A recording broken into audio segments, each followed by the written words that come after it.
Assalamualaikum warahmatullahi wabarakatuh. Selamat datang kembali di Mr. Widow Erlangga Channel yang senantiasa menemani Anda semua dalam belajar geografi dengan metode cara cepat dan mudah dalam memahami geografi.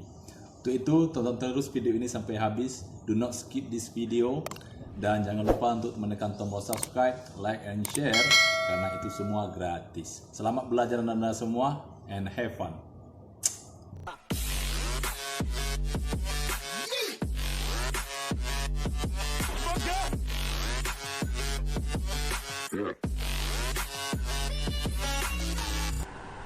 Bismillahirrahmanirrahim. Assalamualaikum warahmatullahi wabarakatuh.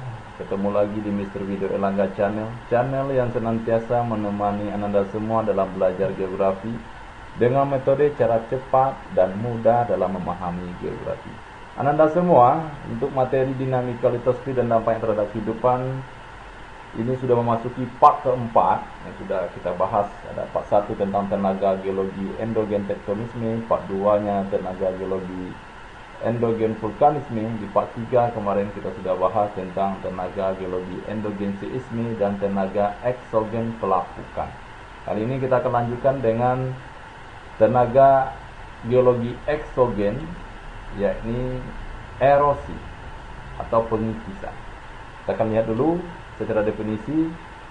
Erosi adalah benda atau batu yang telah lapuk lalu perlahan pecah menjadi partikel-partikel kecil dan akan menyatu dengan tanah.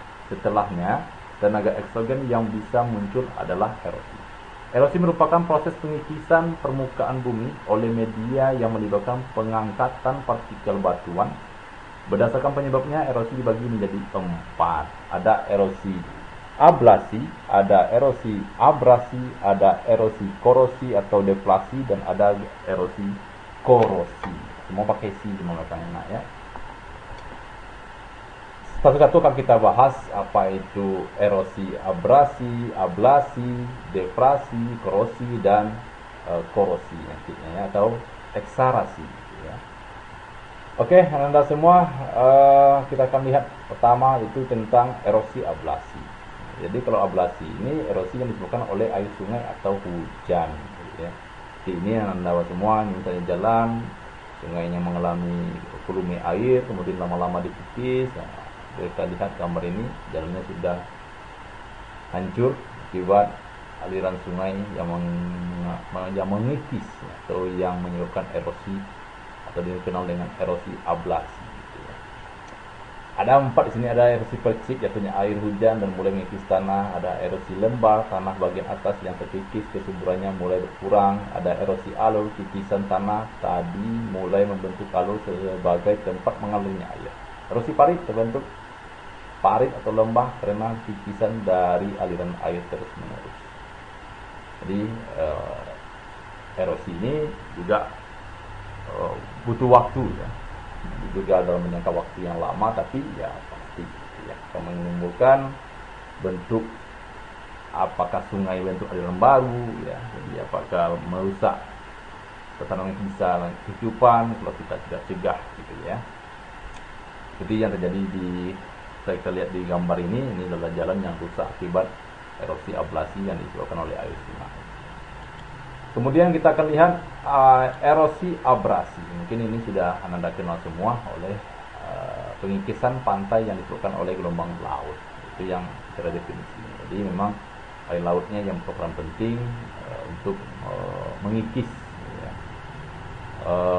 pantai ataupun karang yang ada di pinggiran laut. Jadi ini akibat erosi abrasi.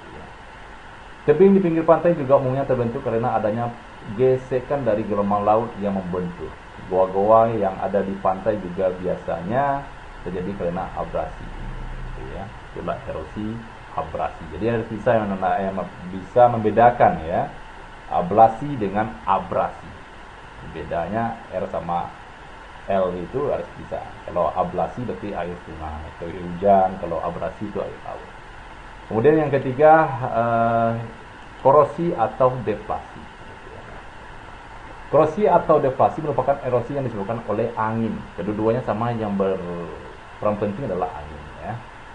Korosi dan deflasi ini terjadi di daerah gurun. Meskipun sama-sama disebabkan oleh angin, korosi merupakan erosi yang disebabkan oleh angin dan pasir. Jadi kalau korosi ada tambahannya, itu pasir. Ini biasanya kalau terjadinya badai pasir atau strong sand, ya, biasanya itu yang terjadi di daerah-daerah Timur Tengah atau daerah Afrika yang mempunyai gurun pasir. Indonesia kita tak dapat, karena kita tidak punya gurun pasir. Ya, sementara kalau deflasi itu hanya angin saja yang menyebabkan terjadinya pengikisan seperti yang ada di gambar ini. Kalau seandainya ada unsur pasirnya yang dibawa oleh angin kemudian mengikis batang atau batuan ini, itu namanya korosi. Kalau angin saja itu biasanya deflasi, ya. Jadi itulah erosi yang disebabkan oleh tenaga angin. Kalau abrasi air laut, kalau ablasi air sungai. Sekarang kita lihat lagi eksarasi. Eksarasi adalah pengikisan yang disebabkan oleh es yang mencair atau gerakan lapisan es. Karena mencair, es ini akhirnya batuan yang ada akan masuk ke bawah dan mengendap. Seperti ini esnya pertama, kemudian lama-lama seperti ini, kemudian hancur, dan tinggal seperti ini lagi. Ini biasanya terjadi di daerah kutub, ya, yang ada karang-karang es seperti ini. Kalau pun terjadi erosi namanya eksarasi. Itulah bentuk-bentuk dari tenaga geologi eksogen erosi. Ada 4, ada abrasi, ablasi, korosi dan deflasi, dan eksarasi. Oke, next kita akan melihat tenaga eksogen sedimentasi. Ya. Dan lihat dulu secara definisi. Sedimentasi adalah proses pengendapan material hasil erosi di tempat tertentu. Bahan yang terendapkan tersebut dapat disebabkan oleh banyak kondisi. Misalnya material-material yang terbawa angin, terbawa aliran air, atau terbawa glacier. Kemudian bahan atau material yang mengendap tersebut akan menyatu lalu membentuk jenis batuan baru yang disebut dengan batuan sedimen atau dataran sedimen. Seperti yang ada di gambar ini adalah gurun pasir, dan ini namanya yang di tengah ini yang ada airnya dan hidup tumbuhan itu namanya oase. Jadi kalau kita melihat sesuatu yang bagus dan baik itu biasanya kan kalau kita berpuisi sedikit gitu, bagaikan oase di tengah gurun pasir. Ini namanya oase. Di pengendapan genangan air yang ada di tengah-tengah gurun pasir di lembah yang paling rendah gitu. Oke, ada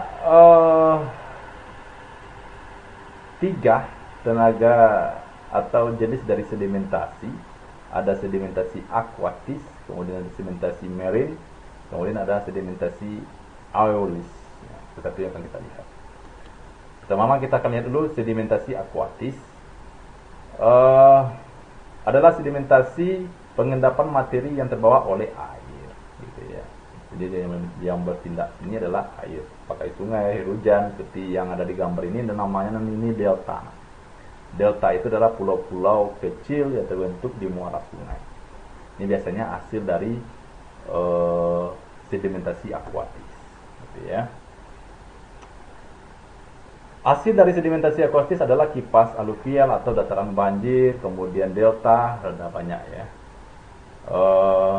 Bisa juga nanti meander, sungai yang berkelok-kelok atau aliran sungai yang berkelok-kelok akibat sedimentasi aluvial, itu juga dari sedimentasi akuatis.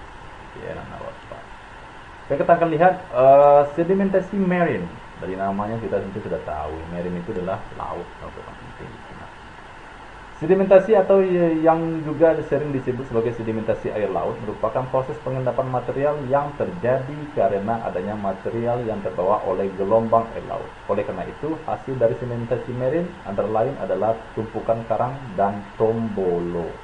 Nah, ini seperti ini, seperti yang dari gambar ini, yang tumpukan pasir ini namanya tombolo. Tombolo itu berasal dari bahasa Itali yang artinya bantal, jadi seperti bantal. Dinamakan tusuk bantal. Nah, di pasir seperti ini bentuknya bentuk bantal. Bentuk bantal agak ketinggian. Kalau ini kasurnya, ini longsornya gitu ya. Itu namanya tombolo. Dia ada pasir seperti ini. Kalau pasang airnya nanti dia tertutup. Kalau surut, nah, dia nampak seperti ini. Ya, itu namanya tombolo. Ini yang berperan adalah air laut dalam pengendapannya. Gitu ya. Oke, kemudian yang ketiga kita akan lihat itu adalah sedimentasi aeolis, juga disebut dengan sedimentasi angin. Ya, sedimentasi ini terjadi karena angin membawa bahan-bahan yang kemudian mengalami pengendapan. Dataran yang terbentuk dari proses sedimentasi aeolis adalah gumuk pasir atau gurun pasir seperti ini. Makanya tidak heran kalau di sana itu yang sering terjadi itu adalah badai pasir. Karena pasir ini tidak selalu bentuk seperti ini, nah. Jadi kadang-kadang kalau faktor angin yang merubahnya gitu ya. Kadang-kadang nanti kalau anginnya bertiup sini, nanti yang bisa terbawa di sini yang terbentuk perbukitannya gitu ya. Nah, itulah bentuk dari tenaga geologi eksogen sedimentasi aeolis ya. Anda semua. Kemudian ada sedimentasi berdasarkan lokasi pengendapannya, ada sedimentasi teritis terjadi di daerah darat atau di dataran banjir. Kalau kemudian sedimentasi fluvial terjadi di dasar sungai dan bisa menyebabkan terjadinya pendangkalan sungai. Seperti ini, Anda semua, ini yang ada pasir-pasir di sini, ini biasanya namanya sedimentasi fluvial. Yang berperan penting di sini ada air, jadi juga disebut dengan sedimentasi aquatis. Kemudian ada sedimentasi limnis, terjadi di daerah rawa-rawa. Sedimentasi marin, terjadi di daerah laut. Kemudian sedimentasi lacustris, terjadi di dasar danau. Dan apa aja jadi sedimentasi berdasarkan lokasi pengendapannya. Oke, Anda semua, itulah dari tenaga geologi eksogen sedimentasi. Kemudian kita akan lanjutkan dengan mass wasting. Apa itu mass wasting, Pak? Mass wasting juga disebut perpindahan massa batuan atau tanah. Mass wasting umumnya disebabkan oleh pengaruh gravitasi yang bisa mengakibatkan perpindahan massa. Dalam geografi, mass wasting dipandang sebagai sebuah fenomena alam. Jika mass wasting terjadi dalam skala besar, dampak utama yang paling terlihat ialah perubahan bentuk geografis di kawasan tersebut. Nah, itu ya. Ada berapa nih? Ada 5 jenis dari mass wasting. Yang pertama kita lihat dulu, ada landslide atau longsor. Merupakan fenomena di mana tanah bergerak dengan kecepatan tertentu ke arah bawah, seperti yang dari gambar ini. Jadi longsor itu merupakan bagian dari mass wasting, gitu ya. Kemudian kita lihat lagi ada rayapan tanah atau swell quake. Seperti ini. Tanahnya bergerak, ya, dipengaruhi oleh gravitasi. Merupakan mass wasting yang terjadi secara lambat, umumnya terjadi di kawasan lereng. Soil crack bisa diketahui dari dinding bangunan yang retak atau adanya pembengkokan lapisan berbatuan di suatu kawasan. Di sini kita lihat pohonnya ini mereng ya. Sementara biasanya pohon itu tegak dulu. Ini karena tanahnya bergeser, makanya pohon itu pun bisa ikut mereng. Itu namanya soil crack atau rayapan tanah. Kemudian kita lihat lagi aliran lumpur atau mud flow.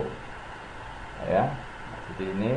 Mud flow atau aliran air yang mengandung partikel lumpur dalam jumlah besar. Biasanya kita kenal sekarang ini, misalkan seperti baru-barusan letusan Gunung Semeru ya. Itu kan kemarin juga menyebabkan banjir lahar. Banjir lahar itu juga disebut juga dengan mud flow. Umumnya aliran lumpur ini memiliki tingkat kepadatan lebih tinggi dibandingkan aliran sungai. Jadi dia dalam alirannya itu, dalam airnya yang banjirnya itu atau dalam airnya itu tidak hanya air semata, tapi banyak campuran lumpurnya daripada airnya gitu. Mud sering terjadi di area lereng, khususnya area yang cukup sering terjadi erosi. Aliran lumpur biasanya disebabkan oleh curah hujan tinggi yang bercampur dengan struktur batuan atau tanah yang mudah terkikis. Jadi kalau kemarin yang terjadi banjir lahar di daerah Jawa Tengah, lebih tepatnya di dekat letusan Gunung Semeru kemarin, berarti itu hujan yang bercampur dengan abu-abu vulkanik yang terbawa oleh letusan gunung api kemarin. Apa ya? Oke, kita akan lihat lagi jenis dari Mas Wastim, itu adalah rockfall atau guguran batu. Ini Anda semua, ya. Jadi tidak hanya tanah yang mengalami longsor, batu pun juga mengalami longsor seperti ini. Merupakan massa batuan yang menuruni tebing atau lereng curam. Massa batuan ini bisa bergerak dengan jatuh bebas, terpental, berguling, ataupun meluncur bebas. Untuk ukuran batunya berbeda-beda, yakni mulai dari kecil hingga besar seperti ini. Ini kalau kita misalkan ini truk, ini beko, ini batu. Jadi ada yang kecil, ada yang besar. Ini jalan yang ditimpa. Anda semua ya. Nah, ini namanya rockfall. Jadi kita bisa membedakan mana longsor, mana mudflow, mana rockfall, mana soil crack gitu ya. Jadi tidak disatukan semuanya ini longsor. Jadi beda. Ini seperti ini gambar ini namanya rockfall. Anda semua. Kemudian airflow atau aliran tanah. Ya. Aliran tanah yang terkadang turut disertai material bebatuan bergerak ke arah bawah lereng di bawah tarikan gravitasi. Umumnya, airflow terjadi di area sekitar cekungan besar, khususnya di kawasan material yang lapuk. Curah hujan dan kemiringan lereng sangat berpengaruh pada terjadinya aliran tanah. Ini yang dari gambar ini saya sebagai bentuk dari definisinya, ini bentuk dari airflow atau aliran tanah. Oke. Untuk di tenaga geologi eksogen, Anda semua di part 4 ini Pak sudah sampai sini dulu. Jika ada pertanyaan boleh dicatat, nanti ditanyakan pas pertemuan kita di PTM, atau bisa di kolom komentar di YouTube Bapak ini. Nanti kalau ada waktu akan Bapak usahakan menjawabnya. Dan bantu channel Bapak ini berkembang dengan menekan tombol subscribe, like and share, karena sebaik-baiknya manusia Anda semua adalah manusia yang bermanfaat untuk sesamanya. Terima kasih Pak sudahi dengan Assalamualaikum warahmatullahi wabarakatuh, dan sampai ketemu lagi kita di video-video berikutnya di Mr. Wido Erlangga Channel. See you. Oke, terima kasih telah menyaksikan video ini. Saksikan terus video-video berikutnya di Mr. Wido Erlangga Channel. Dan jangan lupa untuk bantu channel ini berkembang dengan menekan tombol subscribe, like, and share, karena sebaik-baiknya manusia adalah manusia yang berguna untuk sesamanya. Sampai ketemu lagi di video-video berikutnya. Saya ucapkan Assalamualaikum warahmatullahi wabarakatuh dan see you again.